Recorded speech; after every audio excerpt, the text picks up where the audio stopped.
Hello and welcome back to RIFC Nation. A huge shout out to everyone joining us and keeping these live shows going. A huge shout out to Kevin, who was already in the chat, 2 minutes calling us out on not being on yet. Um, Unbelievable. I'm your host, Matt. That's my co host and trusty sidekick, Ryan. We're happy you're joining us on a Wednesday night. We're a fan created podcast by two native Rhode Islanders talking all things Rhode Island FC. Each episode is available on YouTube, and we try to do each of them live so you can join us in the chat and get your takes on air. So if you're watching now, please take a second to subscribe to our channel and click the like button on this video. Give it a thumbs up. You can also find us on your favorite podcast applications like Spotify and Apple Podcasts. And if you listen on one of those, we'd really appreciate it if you took a minute to leave us a 5-star rating and a short review if you can. We're starting to see some of those come through. So thank you for all the kind words, everyone. We really appreciate that. Ryan, how's your day going, man? Day is going good. Just counting down the days to Saturday, really. So we were kind of debating on how we were going to handle this one, whether we were going to bring a Hartford fan on or a podcast or whatever. So we have an expert coming at you from Hartford. So let's get him on here, and our good friend, our not so good friend, I guess, Scott. Just kidding. We're not bringing a Hartford fan on here. We've got Scott. If you're in the Rhode Island Defiance Discord, you know him as Mouse. He's from Wales. It's fucking late over there right now. Scott, how's everything going, man? Good morning, lads. Good morning. Yeah, I'm just waiting for Saturday. I'm waiting for this. What it was being billed as El Clamico. It's going to be amazing. We're going to absolutely flatten them. And yeah, up the tide. Up the tide. We Up the got tide. Rage Suppressed for now from Evan. We got Joe Price up the tide. Tyler says international tide. I like that one. That's gonna go in there, I think, as the episode title. This is the international tide. Kevin wants to know, why does he sound like that? He looks so normal. So Kevin, people from Wales have accents, so we'll go with that.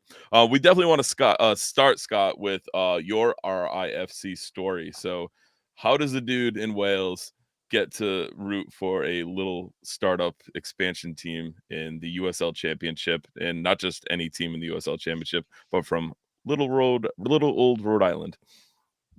So I've got a friend, Matt from Rhode Island. We met in university, and several years ago, he said, "Oh, we're getting a team," and I'd been sort of getting updates on how the team was going every so often, and as it gathered pace and became a sure thing, I just got on board. I saw what it was going to be and thought, yeah, I really want a part of that. But the thing that really cemented it was seeing the first game that I saw on YouTube and just hearing La Banda, hearing Defiance, and I thought, Jesus, there's a real amount of support here, and I just thought it was amazing. I really did. There was so much passion in the supporters that I thought, yeah, this is clearly the club for me, and I've been following ever since. Got my shirt now, which is incredible.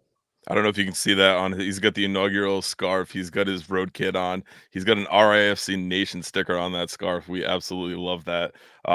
Scott, what have you made of the season so far, and the style of play and everything you've seen from this club on the pitch? I'm pleasantly surprised, given that it's an expansion team. There are definite holes in sort of what we're able to do. I'm really impressed with some individual players. I think, say, Gabby Alves is just incredible. Friend of the See a pod. lot of promise in him. Yeah, I love Gabby Alves so much.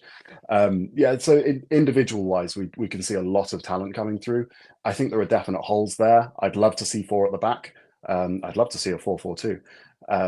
And I can see these holes being sort of slowly patched up. So that's really good. Jack P being introduced into the squad is really making a huge difference as well.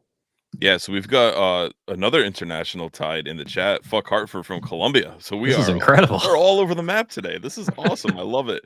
Nate is in the chat. All right. He's asking if Scott is Mouse. So Scott is Mouse. Nate, we got him in here. Our first international guest here on RIFC Nation. So you talked about, some of the holes. What are the four at the back? Other than that, what's the biggest glaring hole you see with this team?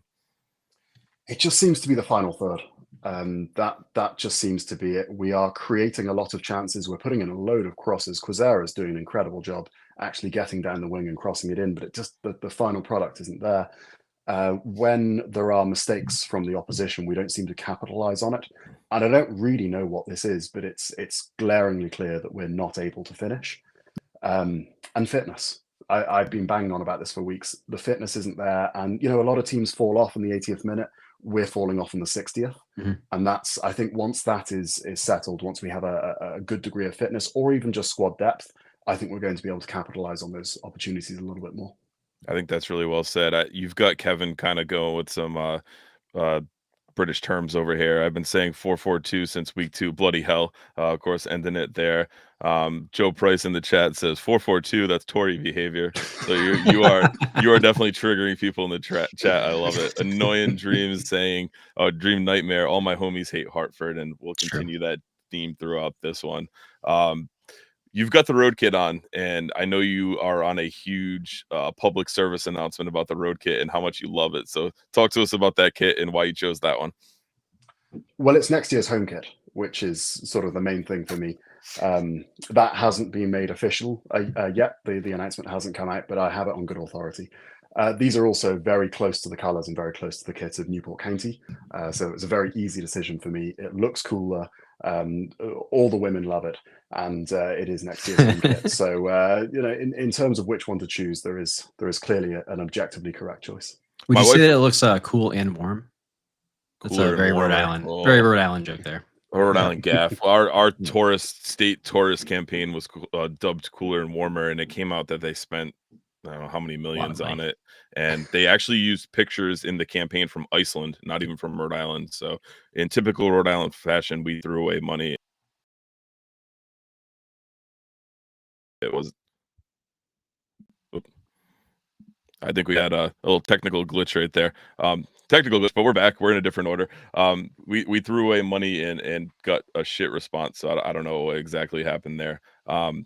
But my wife was really impressed with seeing all the names of cities and towns in that road kit. Have you noticed that detail yet?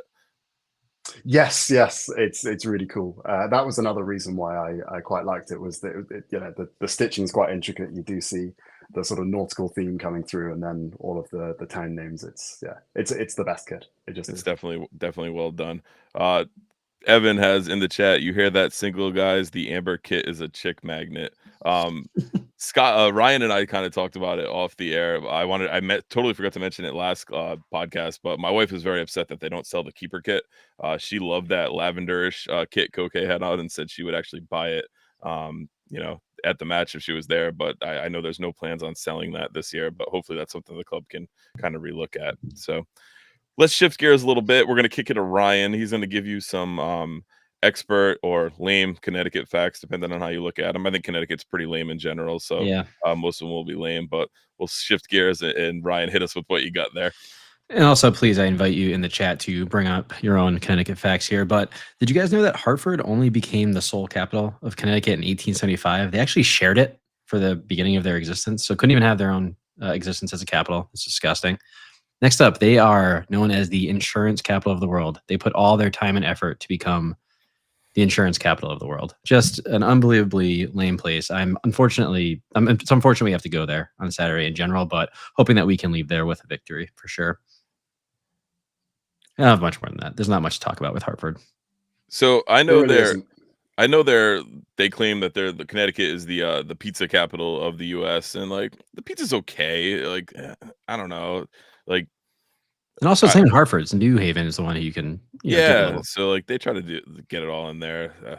I've been to the Thomas Hooker Brewery in Hartford before, but as the Defiance members were posting in the Discord, they were founded by Hooker and screwed ever since. So I think that's a great little poster they had going there. So one of my friends went to Quinnipiac. I stumbled across that campus drunk a few times, in the college days. A nice campus, but mostly New York kids that go there anyway. So it's kind of like not really Connecticut, but it is what it is. We got the keeper kits are basically the Capelli basic kits with the RIFC badge slapped on. I do get that. I think it was the color, the shade of purple that she liked there.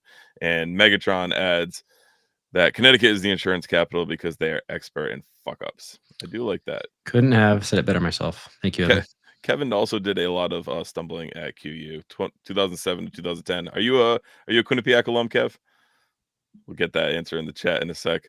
Or just a regular party goer. Probably went to Toads a few times, and if you've been to Quinnipiac, you've probably been to Toads. That's an absolutely wild place. Oh, it's Twin Brother is, so Cool.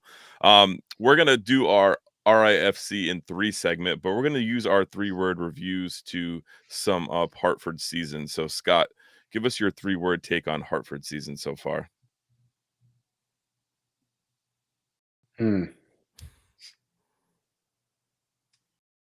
Pricks, all of them. All right, we'll allow it. Three and a half. We'll allow it. We'll allow it. Ryan, what do you got? I have this is shit. They're just not very good. They haven't really ever been good. It's their 5th season. They've only qualified for the playoffs once. So just more of the same from Hartford. I'm gonna go with they fucking suck. Just plain and simple. Ryan and I were talking about it before we got going, but the Raising Anchor guys retweeted a really cool post of I think it was a Tampa Bay Rowdies player going through the club's badges, and they were like, "Why does Hartford have a star? They haven't won anything." Like, are they trying to manifest it? Like, what's going on? So I don't know. I will say the one negative about the road kit is for me is the stars on the back. I do get it that it's the 13 stars, like our flag, but I'm glad the club decided not to really incorporate the Rhode Island flag in a prominent role into the design, or else we'd be subject to, why do you guys have stars on your on your gear? Same stuff. So I do like that the club kind of subtly threw it in on the back collar, but that is the one knock I will give the road kit, if you will. So Hartford in their last 5 are coming off a 2-1 win versus Monterey Bay in their most recent one, and that is an injury depleted Monterey Bay side. Just absolutely, they got a few players done for the season, going under surgery. They're just totally cooked, so that's a big win for them. They lost 4-1 to Indy 11. They lost 2-0 to Colorado Springs. They lost 1-0 to Charleston and 6-0 to Louisville in an absolute thumping. Kevin is saying that his 3 words doesn't think that they will get through. So if you were listening to this last pod, we were asking Kevin for his 3-word review, and he kept saying he sent it. He sent us screenshots after, but I think the YouTube auto moderator feature bleeped them all out and censored Kevin and got him off of there. Scott, when I pull these up, are you able to see them on your screen? I can. Thank you, Kevin. I have Kevin's up right now, and I don't think my Rhode Island accent can do that one justice. I think you need to read Kevin's. I'm seeing limey fucking cunts. Yeah, there it is. That's thank you, Kevin. That's an excellent addition. So, Scott, if you're watching on if you're not watching on YouTube, you'll see how Kevin had to really navigate to get this one through the moderation here. Well done. Very, very, very well. Scott, what you've been kind of listening to all the chat on the Derby, what to call it? What's your vote? What would you like to see it called? I do quite like El Clamico. I think that's probably the strongest out of all of the contenders. It's it's quite difficult to find something that both Hartford and Rhode Island are going to be able to agree on. I think this is probably one of the sort of small amount of things in the Venn diagram between Rhode Island and that shithole. So it's probably a diplomatic answer would be El Clamico, though I've heard some other good suggestions. All right, I like that. Tyler wants to know, when is the Hartford podcast having an English guy on? I don't think anytime soon. I don't think anyone listens to Hartford podcasts. I think we, between Raising Anchor, ourselves, and the Fluffy Cohort Corner, we kind of own New England USL podcast era. I'll leave it at that. Scott, when are you coming over? You gonna try to make the trip over and watch a game this season? Probably not this season. I'll have to wait until we have the stadium sort of fully functional. I like that. Before I make the trip. And I do also like Evan's take. Don't rush the Derby name. Kind of let it come. I agree with that. I think that this whole push to name it this week is a little bit too late, in my opinion. And I'd rather see it not named by one fan group. I'd rather see it named by the clubs and kind of something that we kind of latch on to from there.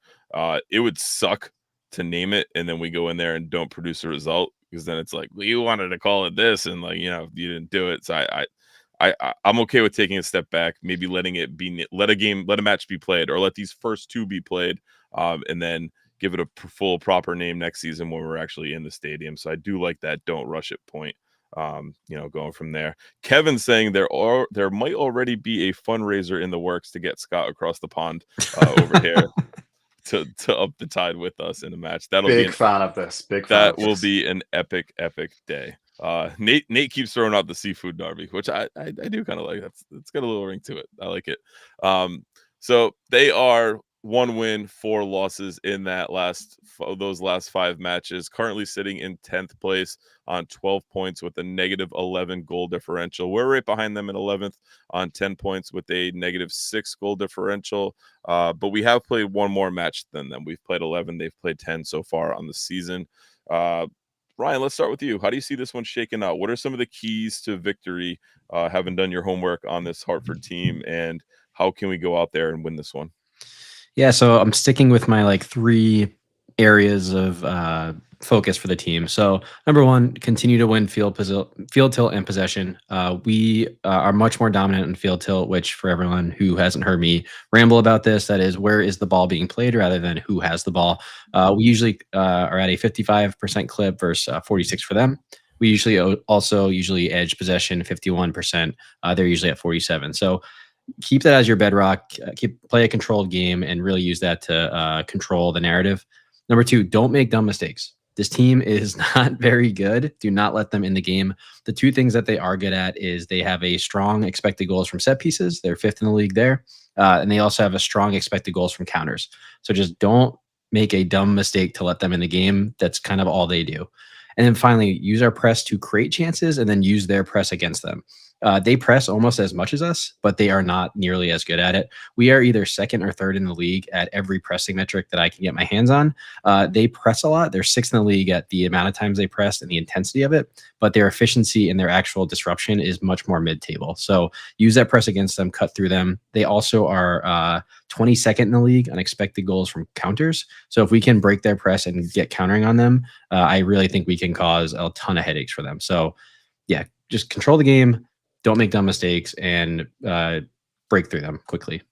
Yeah, like you said on that counter piece, we need Jack P pulling the strings, and I think we're going to see an unchanged 11 with JJ and Chico both up top. So hopefully they're able to, create some of those chances off that. The one piece that you mentioned there that does alert me is the on set pieces, and they're high XG on set pieces, and we are very prone to give them up. And we're getting better. We're getting better. Yep, we are. But Evan wants to know if Scott is wondering if he's yelling when he types. So I always assume so. I'm actually shocked it's not all caps. I would say that. And he also added, both teams can't score. RIFC has better defense. So the question is, which defense collapses? Whoever's doesn't will win. So we'll have to see. We got to keep that pressure on, like you said, and try to hit them on counters early and often. Mm-hmm. Kevin's got 12-1 in there. So Scott, what are your keys for this one? How do we go out there and win this one? And how important, our first local derby, you know about UK derbies, and how important is it for us to kind of go out there and establish dominance? So in reverse order, of course, for our morale, it is quite important that we win this. I know Irvin, the president of Defiance, did have a bit of a word with the team after the Louisville match. Disappointed dad, I think I called it. That was my phrasing. It was akin to that, certainly. So I do think it's important for the sort of fan culture for this to go well for us. But I will say, lads, it's Hartford. Don't worry too much about it. They're from Connecticut. I know what you did there. There. Connecticut is geographically, but more importantly, spiritually, just a place between Rhode Island and New York. It's really not that important. So, it's important for us, but it's not important for football. It will only go down as a footnote in history when we beat them 6-0. How do we do it? I'm going to steal your points, I'm afraid, because I do think the transition is really important here. I think that these 2 teams, when they go up against each other, the transition is going to be a really vital part of that. And I think Jack P is going to be sort of our centerpiece there for distributing the ball to someone who can use it. I would love to see Quezera, sort of on the wing, running down to the baseline and whipping it in. I think that's really important for us. And I think it's done well before. We just haven't been able to finish. So I'm hoping to see a sort of Jack P. Quezera sort of partnership going on there, with hopefully either Chico or JJ sort of heading it in. Yet to see it, but that's my hope. Yeah, like I said, had a few words with JJ post match, and he was just very genuinely upset that he didn't score. So, hoping, and I think his first goal is going to come from a header. I think he's just such a presence in the box that he gets on the end of a good cross, he'll direct one in. I like Don's take on this one. I'm calling this derby the Colonial Clash. I do kind of like that one. It's definitely got a ring to it. Uh, Joe Price says our press was incredible last game. Hashtag pressing monsters. It's been incredible all season. Like it is the by far the best thing we do. So For sure. Evan says, and this is in all caps, so you can presume he yelled while he was typing this. We will win if Yao isn't a garbage can. Yao has not been a garbage can of late, so I think that he will be all right. And I think that defense is what will actually will us or could will us to a victory in this one. So, like you said, Ryan brought it up. The biggest thing for us is going to be countering. It's going to be hitting them. It's going to be pressing them, and hopefully our fitness is up a shade from that last match and playing in finally some warmer weather, at least on this neck of the woods. And it's not a long travel compared to any of the other matches so far, obviously. So I do think the press was going to be key. Jack linking up with those front two hopefully will create a lot of problems. And I'm interested to see the front two, now that they've had some time together, how they can link up, how they can play together. JJ is just an absolute unit. He'll drop further back. He'll bring balls down. Chico's a little more finesse than him, obviously. So will JJ's presence slide Chico into some better spots and create some better chances for him? People were kind of clamoring on whether he's not creating chances or not. He's only getting 1 to 3 touches in the opposition box each game so far. So we really want to make those touches maximized and get him more chances and get him more touches in the box to hopefully lead to more goals. So I'm thinking JJ can do that just by the aerial presence that he has. And I think a perfect ending to that point. And Evan is definitely yelling again to shoot the ball. They need to shoot the ball more. I was talking to Ryan on the rail at the last match early on for the 2 seconds we were allowed there that we don't get any rebounds because we don't shoot. We don't put the ball into the box. We don't create those chances. There's no opportunity for keeper spillage for us to get rebounds because we're not shooting from distance. We're not taking these long shots or we're crossing rather than just put a shot on target. See what happens. Hit the woodwork. Keeper spills it. Second chance opportunity. We've got a lot of good poachers in the area. I think it could very much lead to goals for us there. So hopefully we can see a little bit more of that. Nate says, congratulations on reaching over 100. RIFC. We are over 100 subscribers. Our Facebook group is over 500 right now. And I believe the Instagram hit over 250. So RIFC Nation is growing. It's growing strong. So we really appreciate it. Everyone who comes in and joins these chats, who gets it going. One question I will ask you, Ryan, because I know we're both making the trip. And I kind of want to get people's gauge in the chat. So make sure you answer that. Are we planning on going in full-fledged road kit? Is that the look?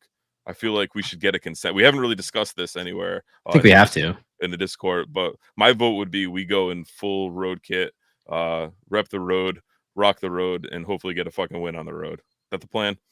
I don't know what the official plan is, but that should be the plan, and we should bring that up. I think we're gonna spread that word. We gotta start that up. So yeah, we don't want to wear blue there because they're also blue. So yeah, sure.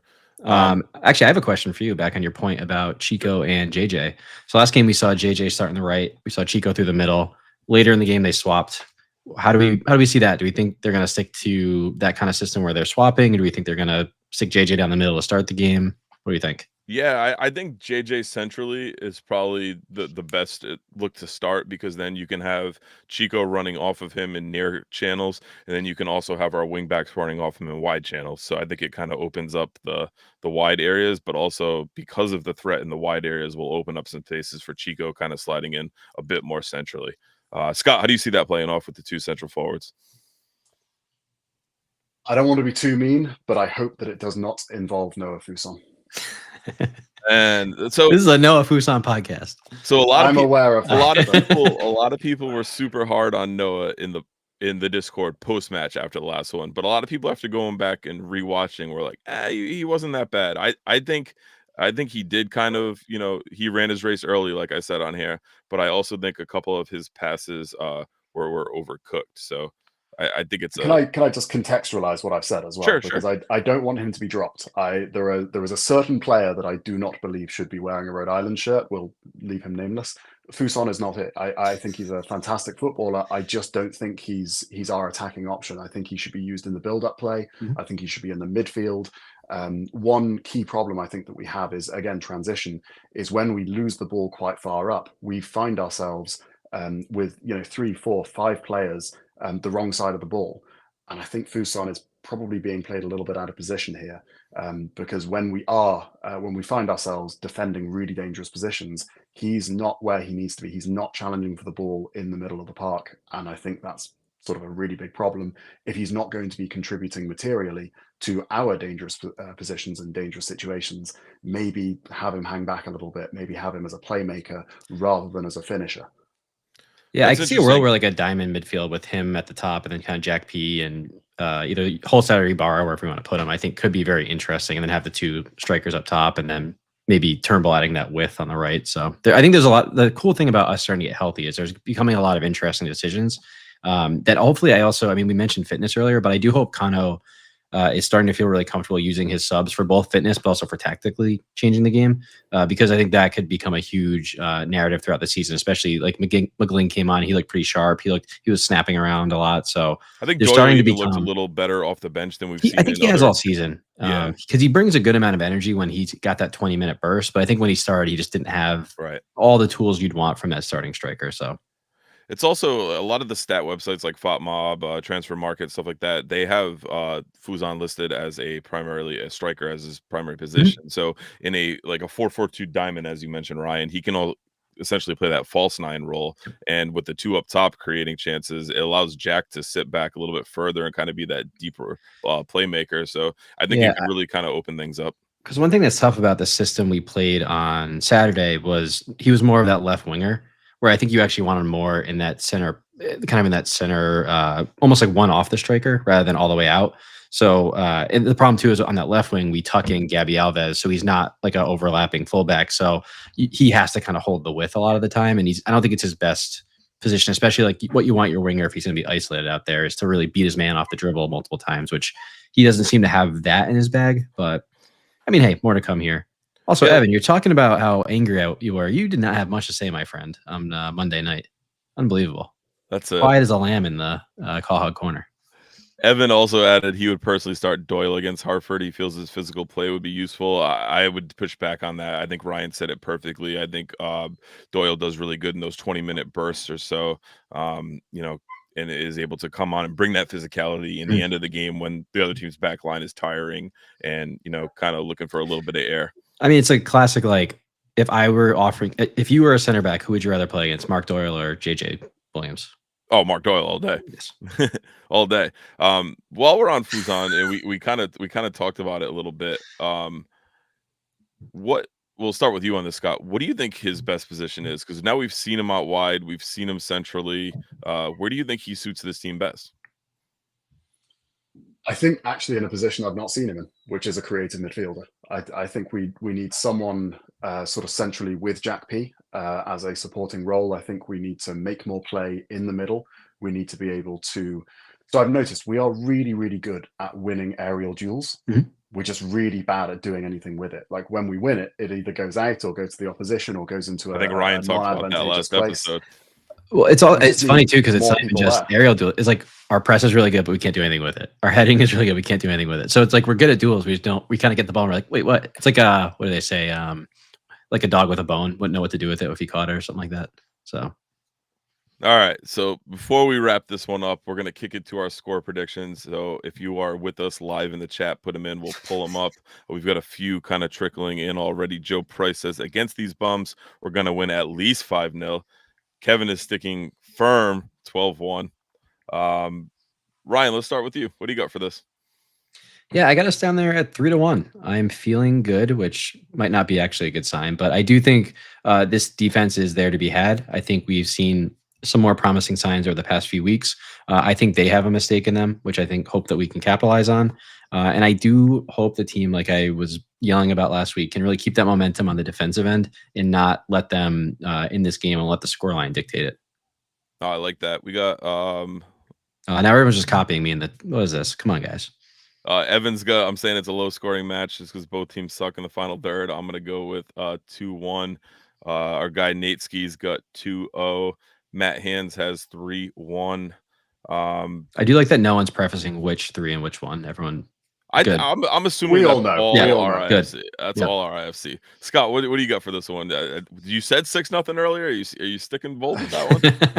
My official prediction in the Discord is 3-1, but I want to be a little bit sort of more creative and individual, so I will go 6-0. I do genuinely think that if we get this right, if the pieces come together, when it rains it pours. I think if we get that Dequer JJ Williams partnership up, the sky is the limit here. It really is. I love making up our goal differential in one match. Just back to square one like that. That's the thing. That partnership has so much potential, so we need that to click. And I think if we do see that click, then I think we are definitely looking at a strong hold on a playoff spot on this one. We've got Joe saying, "Come on, lads, you can't expect we'll concede. It's no way to live." I think it is the RIFC way. And then we've also got I'm terrible at numbers. Tyler put in a lot of nines, 9 million. You're in the 100,000 still. 4, 5, 6. So 999,999. I think it was conservative. He didn't go over $1 million. Kept it 6 digits. To nothing. I like that. And then one last take we got in here. Evan says, hot take, if RIFC doesn't win, we aren't going to the playoffs. That's an interesting way of looking at it. I'm going to go with a 2-1 win for the boys in Amber. I think it's going to be we score early. We're up 2-0. They get a goal in about the 80th minute to make it 2-1. And then we're just squeaky button it the rest of the time. I don't want to watch that. I don't want to watch it. I hate saying it, but you know, I don't often predict wins on here, but No. I am going to go with a win. And you unfortunately have been more right than wrong. Yeah, I think we go up 2-0, and I think we see Hartford pull one back late, and it's just like, oh shit, and here we go again. And we're hoping Isaac Anking doesn't come in and commit a cheap foul just outside the box, and we relive those dramas or late corners. But I see a lot of extra time in that second half, and we're sweating it out in Hartford. Ryan, so I know you're going. Are you staying over? Are you hoteling it? What's your plan? No, we're just going back and forth. We'll be at the tailgate before, but then we're just driving down. Got a little bit of a long day for the bus with the pup. So yeah, I did. I got my tailgate tickets today and my parking pass too. So Zach and I will be there. I was debating to get in a hotel just because he's got a long day. We can wake up, swim in the pool or something. But I don't want to stay in Hartford any much longer than I have to. They don't deserve our money. I think it's just worth it just to get the fuck out of there after this one. So Matt also adds, we have to win. We have to win. This would be a great win and hopefully kind of send us in the right direction. I mean, we certainly need to start. So why not Saturday? Why not? And Evan says, I'm just hoping it doesn't make me lose my mind on Monday. And our guy Natesky says, love the show, guys. Love you, Natesky. Scott, before we do sign off, any final thoughts? Anything else you want to get out there about your fandom from across the pond? I've got so many things to say about Connecticut. I can't believe we're losing it now. I mean, firstly, up the tide. I don't know. They're just such a deplorable bunch of cunts, aren't they? You can sort of see this active cognitive dissonance going on in the average Connecticut resident's mind between, firstly, losing the will to live on a daily basis, but somehow soldiering on and continuing to have this existence. This plane of existence, and it's a shame for everybody. I think the main reason I'm so perturbed by the state of Connecticut is really digging into my psyche of the contempt, is that they try so hard to be accepted by two groups of people who, on the one hand, hate them, and on the other hand, just sort of don't really recognize their existence. They try so hard to be New Yorkers, and they're so patently not. And then they also try hard to be New Englanders, and they just clearly not accepted by them. You know, they try and do the New York pizza thing, and they're bad at it. So that they try and put clam as a base on the pizza, and it's contemptible. And I suppose I share that contempt, because if you're going to ape the New York pizza so badly, in this sort of vain pursuit to be accepted by either one of your contemporaries geographically, at least have the good grace to be good at it, at least have the good grace to put a bit of effort into it. And they just don't. They just meander through life as if being from Connecticut is worth anything, and it's just not. It disgusts me, frankly. They should definitely take up insurance policies on that, based on all that. We had to give you that full kind of center highlight screen for that beautiful waxing soliloquy that you just threw out there. So you're Our getting graphics intern is just like off the charts the past couple weeks. I love it. they're getting good. I mean, I know you loved it in the chat. We had imagery last time, so like we're trying to up our game here at our RIFC Nation. So we definitely appreciate it. You got a lot of fire emojis. Scott's a legend. Up the tide, up the Scott. I love it. Although you probably wouldn't want to be called a Scott, right? And then you've also got Vamos Scott in there. So we're, like I said, international tide was definitely rolling in Unbelievable. full force this one tonight. Just absolutely awesome. Scott, thank you for taking the time to join us. We really appreciate it. I know it's late. I know you got work in a couple of hours. So again, thank you. Thank you so much for taking the time to come on with us. Thank you for having me. Ryan, what do you got for final thoughts for us? Final thoughts is let's go. Let's beat Hartford. Nothing else to say.